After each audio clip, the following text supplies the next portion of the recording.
That's why I asked you to repay the debt. My husband suddenly left me with a huge debt and disappeared. No matter how much I tried to contact him, he never responded. What am I supposed to do now? There's no way I can pay off such a large debt. Luckily, I had someone by my side who encouraged me when I felt lost. Mom, cheer up, said my lovely daughter. My name is Linda. I'm 37 years old, working part-time, and being a housewife.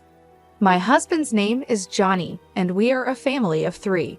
I met Johnny at a mixer I attended just to fill the numbers.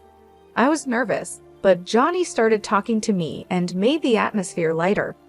We got along well and decided to exchange contact information. As we continued to communicate, special feelings grew between us. It didn't take long for us to start dating. Who would have thought I'd end up in a relationship with someone I met at a mixer? After our first date, I told my older sister Laura about Johnny. Laura laughed and said, "Really? I never thought you'd choose a boyfriend from a mixer. I assumed you'd date someone from work or something. I've always been quiet and not good at socializing. Even as an adult, I rarely went to parties or gatherings. It's an unexpected twist, right?" I went to the mixer as a favor to make up the numbers. When I showed Laura a photo from my date with Johnny, she said, "He's surprisingly handsome." We then updated each other about our lives and decided to part ways for the day. Laura is still single and doesn't seem interested in getting married or having a boyfriend. She enjoys her single life, finding it more relaxed and comfortable. I understand that mindset, but my heart is set on a future with Johnny. If our relationship goes well and we get married and have children, it would be wonderful. On my way home after talking with Laura, I couldn't stop smiling. A few years later, I married Johnny. I remember vividly when he proposed. I was so emotional and couldn't hold back my tears. We moved into a new apartment, marking the start of our married life. Living with Johnny every day felt surreal, almost like a dream since we had lived separately before marriage. Because of our different work hours, we rarely came home at the same time. But we always ate dinner together, slept under the same blanket, and cherished the moments we shared. On our days off, we would relax at home or go for drives, making the most of our time together. A few months later, we were blessed with a child, a tiny and adorable girl named Kelly. The joy of her birth is something I'll never forget. Our parents and relatives were also overjoyed and sent many gifts. Before giving birth to Kelly, I quit my job to dedicate myself to my family. Johnny always thought of us and helped with housework and childcare, even when he was tired. He would say, "I'll take care of Kelly so you can rest." I truly married a wonderful person. Living with Johnny, who treasures us, has been heartwarming. However, a few years later, I deeply regretted marrying Johnny. Several years after Kelly's birth, Johnny suddenly quit his job. He explained that he had issues with a new boss, which affected his mental well-being, and he reached his breaking point. I understand why he left, but I was bothered that he didn't discuss it with me first. Of course, resigning is an option if a husband faces challenges at work, but our family relies on Johnny's salary. He should have talked to me before making such a big decision. That was so sudden. Have you already thought about your next job? I asked. Yeah, don't worry. I'll figure something out, Johnny replied vaguely, but his response didn't ease my worries. All I can do now is trust him. Fortunately, Johnny found a new job quickly, which was a relief. I also thought about working, but since Kelly is still young, I want to be there for her at home. Is everything okay at the new job? Have you settled in? I asked. Yeah, somehow, he replied. Did something happen? Are you not getting along with your boss or colleagues? I asked, worried. I told you I'm fine. Don't worry too much. Look, I'll take care of Kelly so you can take a bath. Really? Thank you. He seemed different from usual, but I felt that asking more might upset him. So I handed Kelly to him and went to take a bath. A few days later, Johnny came home looking upset. As I tried to ask him what happened, Memories of the past flashed through my mind. I remembered when he suddenly announced his resignation. Did he quit his job again so soon? Sadly, my suspicions were right. "I quit my job," he said. "Why?" "I just couldn't get along with the people there. I couldn't stand being directed by someone much younger than me. I just couldn't bear it anymore."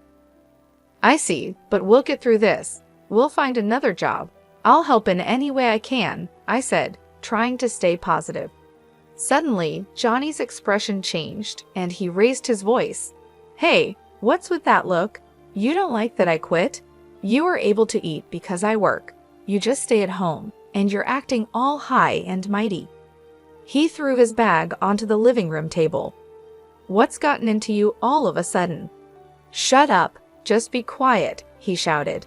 Unable to contain his anger, Johnny grabbed a whiskey from the fridge and drank it in one gulp. I had never seen him this angry before. At that moment, I felt terrified.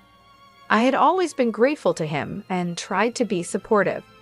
An extremely angry Johnny shouted at me for a while, then slumped down on the sofa, looking grumpy. I was so shocked that all I could do was accept his words. This incident created a rift in our relationship. Since then, Johnny has been in a cycle of finding and quitting jobs. We lived in uncertainty and had many anxious days. "Johnny, can't you be a bit more serious about your job?" I finally asked. At first, I tried to understand his feelings and said nothing, but given the circumstances, I couldn't stay silent any longer. "You're annoying. If you have complaints, then you work and earn money. You rely too much on me," Johnny snapped. "But we have Kelly to consider," I replied. "So what's your point?" Johnny retorted. Lately, Johnny had been losing interest in Kelly and seemed to avoid her. When she was born, he was so caring and happy. Now, he felt like a completely different person. No matter how much I pleaded, Johnny showed no interest in working again. Eventually, I decided to leave Kelly with Laura and start working myself. "I'm really sorry for having to leave her with you," I told Laura. "It's okay, Kelly and I will wait together," Laura reassured me. Kelly had just started kindergarten, so I wasn't too worried about leaving her. I trusted Laura to take good care of her, and Kelly was very mature and calm for her age. She showed interest in newspapers, read them on her own, and could write long, complex sentences. She was quiet and composed, making friends easily in kindergarten. As a parent, it was heartwarming to see her so happy and well-adjusted. Feeling confident, I started looking for a job and found one quickly. I began working full-time, and the pay was better than I expected. Even if Johnny quit his job, our finances would be stable. The work environment was pleasant, and despite the busy days, I enjoyed my job. A few years after I started working, Johnny finally found a stable job. He seemed to find a workplace that satisfied him, and I felt a profound sense of relief. His demeanor brightened over time, and he started to act like the man I knew in the early days of our marriage. He became considerate of the challenges I faced juggling work and family, often asking, "Has it been tough? Aren't you tired?" I was taken aback by this transformation, but it seemed job stability had given Johnny peace of mind. Kelly was growing up healthily, and Johnny started acting like a caring father again. Seeing Kelly play joyfully with Johnny always warmed my heart. Still, the thought of returning to the way things were before made me anxious about leaving my job. Therefore, I decided to keep working and ensure our family's future remained secure. I continued to rely on Laura for childcare. "How's Kelly? Is she doing well?" I asked. "Don't worry, she's playing happily," Laura replied. If Kelly was doing well, I could be at ease. I planned to treat Laura to something she liked as a token of my appreciation. Several years passed, and Kelly was now in 3rd grade. She went to school every day with great enthusiasm. Our family's bond was just like before, harmonious and loving. I wondered what had caused the rift between Johnny and me because our home life felt so stable, almost as if the past problems had been forgotten. Then one day, Johnny made a suggestion. "Ever think about getting a new car?" A new car?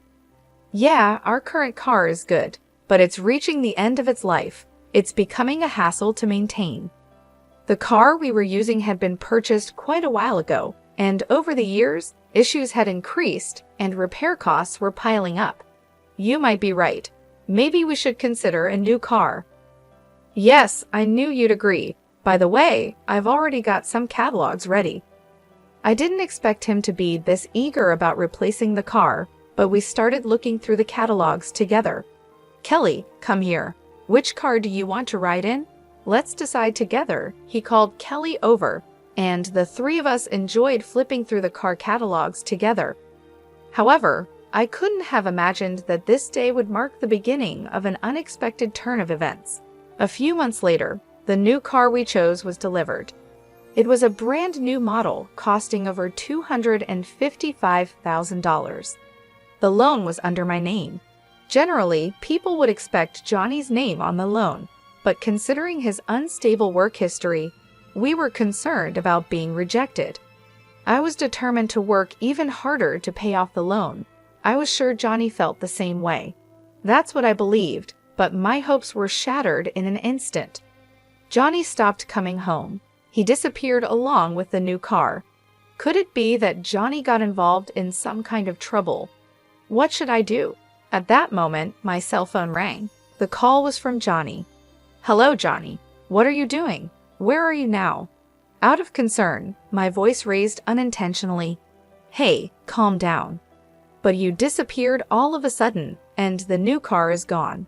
What happened? Did you get caught up in some trouble? I tried to express how worried I had been, but Johnny laughed at my concerns and said something unbelievable. Actually, I found a new lover. She's more important to me than you. What? What do you mean? Let me be clear. I've fallen in love with someone else. I've already taken care of the divorce papers. I'd appreciate it if you stopped getting involved. Wait, divorce? I can't believe this. I was shocked to hear about the divorce notice. I remembered a discussion we had during a big fight a while ago. Submitting the application to the court means that both parties agree to the divorce. I deeply regretted letting my emotions take control at that time. Oh, by the way, I have a debt. I'm counting on you to repay it. What? How much debt are we talking about? About $350,000, give or take. I'm leaving all the repayments to you. With those words, Johnny abruptly hung up the phone. I never thought something like this would happen to me. Were all his kind smiles in the past just lies? As these thoughts crossed my mind, I felt the strength drain from my body. Mom, what happened? Kelly rushed over, looking concerned as I slumped to the floor. It's okay, honey. Thank you. I tried to put on a brave face, but inside I was filled with anxiety. How will I manage our life now with such a massive debt looming over us? The thought of $350,000 made me feel suffocated. On top of that, there was still the car loan to think about. In a state of panic, I decided to check my bank balance. I searched the closet, drawers, kitchen, bedroom, everywhere. My ATM card was nowhere to be found. Frantically, I launched my bank app on my smartphone. To my horror, the account balance had significantly decreased. Of course, I had no memory of withdrawing such an amount. Johnny was the only suspect. I tried to contact him, but there was no response. It's all over, I thought, feeling my mind go blank. I decided to focus on earning money. I kept this a secret from Laura to avoid unnecessary worry, and from young Kelly as well.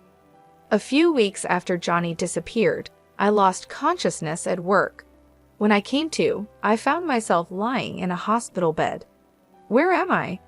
Linda, are you awake?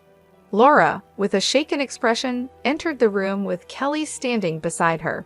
It seemed I had fainted due to extreme stress. I was told I needed to stay in the hospital for several days for more tests. Hospitalized? What should I do after you're discharged? Let's talk about Johnny. Kelly told me everything. Kelly told you. Did you know?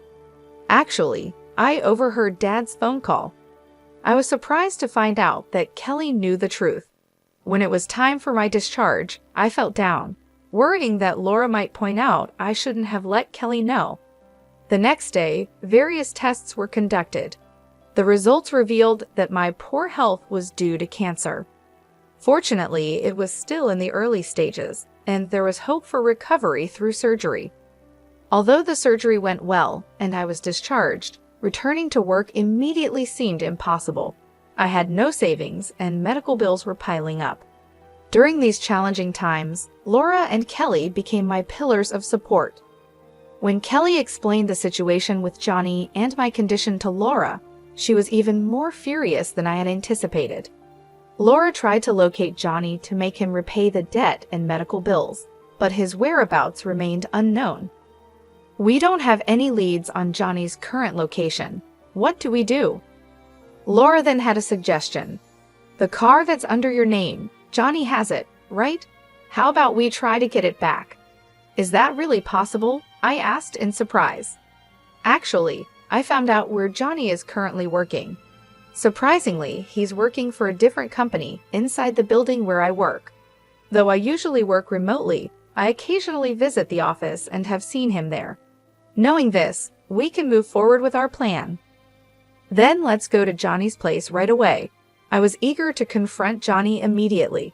If we didn't take action soon, he might disappear again. However, Laura stopped me. Don't rush. We need a solid plan, not just a hasty approach. Kelly and I have come up with a good idea. That's right, Kelly said, smiling.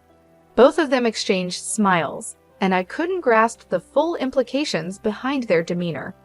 Kelly beamed and reassured me. Don't worry, everything's set up. I wondered what kind of scheme they had hatched. They didn't provide the specifics, but everything became clear a month later. While at Laura's house, there was a sudden incoming call.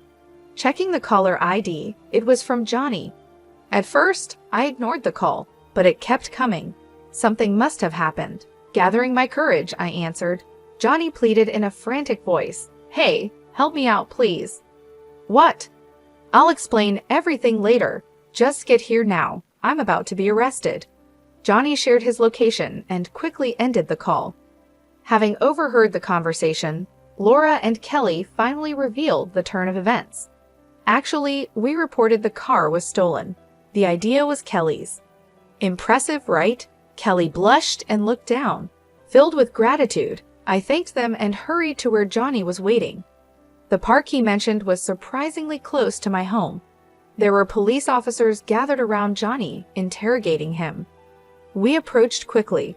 First, we explained the situation to the police officers, and they left. Then Johnny ushered us into his car and began explaining what happened. In the passenger seat sat a confident-looking woman, her legs crossed, staring at us coldly. Thanks for coming, but why did the police come to me? Johnny asked, confused.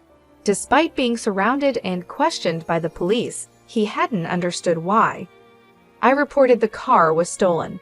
After all, that car is mine, I said, shocked at his confusion. We're divorced, so we have no ties. Reporting it stolen was the natural thing to do. He probably never expected to be reported for car theft. Kelly continued the conversation with Johnny, who was visibly shaken. Dad, why did you leave us behind? Why won't you pay back the money yourself? Explain? Johnny let out a sigh, looking exasperated but remained silent. If you're just going to stay silent, I'll report it to the police. Using my name without permission is a crime. Hearing this, Johnny began to talk bit by bit. He mentioned his mistress, Julie. Apparently, she had recently joined the company where Johnny worked. They connected during a company welcome party, which developed into a romantic relationship. Shockingly, about 5 months ago, he found out she was pregnant. Looking at Julie's stomach, it was evident she was expecting. So you chose her over us and left? I asked. That's a harsh way to put it, but yes, Johnny admitted. Laura suddenly interjected, but the fact remains, you left, right? Johnny seemed taken aback by her directness, but Laura continued questioning him. She began to lash out at Johnny, criticizing his past actions. She talked about his irresponsible behavior towards the family, constantly changing jobs, and his quick temper. which often led to him yelling in anger. Johnny, deep in thought or maybe just ignoring her, bowed his head and stayed silent. Julie, irritated, pressed him about the $350,000 debt, but he stayed quiet. Unable to hold back any longer, Julie revealed a shocking truth. He borrowed money in his wife's name to buy me a lot of luxury items. A debt of $350,000 for gifts for Julie? What on earth did he buy? It was hard to believe. What was even more curious was how easily Julie revealed the reason for Johnny's debt. If they were in cahoots, revealing this information would put them at a disadvantage. While I was thinking about this, Kelly asked Julie a question. "Your belly is pretty big. Is it a baby? When are you due?" "In about 5 months, I guess." Giving birth in 5 months? That didn't make sense, considering she was supposedly impregnated 5 months ago. Shouldn't there be more time? Laura noticed this inconsistency and pressed Julie further. "Is that baby really Johnny's? Isn't it odd for the baby to be due in 5 months? Whose child is it?" Laura voiced her suspicions directly. Although surprised, Julie didn't seem intent on hiding anything. "Actually, the child isn't Johnny's. I thought about keeping it a secret, but I figured it would be a hassle to get further involved with him, so I'll just spill the beans." "Is that why you were honest about the debt too?" Laura asked. "Yeah, there's no point being with Johnny anymore after all," she said with a mocking expression. The atmosphere was heavy and tense. I wanted to get away from there right now. Meanwhile, Johnny stared at Julie with an incredulous expression. "Hey, what are you talking about? This is a joke, right?" "Why would it be a joke? I mean exactly what I said."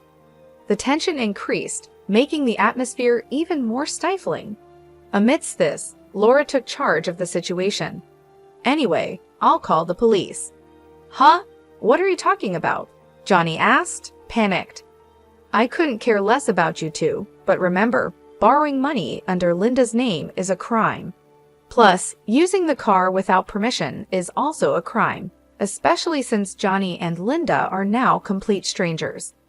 Laura instructed me to contact the police. Johnny and Julie frantically tried to talk their way out of the situation. I ignored their pleas and made the call. After a while, I could hear sirens approaching. This should make them face the consequences. The issues regarding the debt and the car should be on their way to resolution. I felt a huge relief. Finally, things were sorted out. In the end, Johnny and Julie faced legal action. They didn't end up in prison, but they had to take on responsibilities like compensation payments, repaying the debt, and child support. Several times, they tried to reduce the payments through lawyers, but a secret recording that Kelly had made was used as evidence, so their requests were denied. Kelly had made the recording because of a scene from a TV show she had watched with Laura. While I thought she was really quick-witted, I couldn't help but wonder what kind of shows Laura had shown Kelly. After all that, Kelly and I now live with Laura.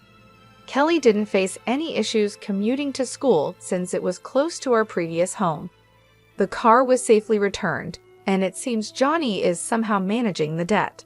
If Johnny hadn't made those wrong decisions, he wouldn't have had to face such hardships. In this whole incident, the presence of Laura and Kelly was significant, and thanks to them, the situation is heading towards resolution. I'll work hard from now on, hoping for a peaceful life with the two of them.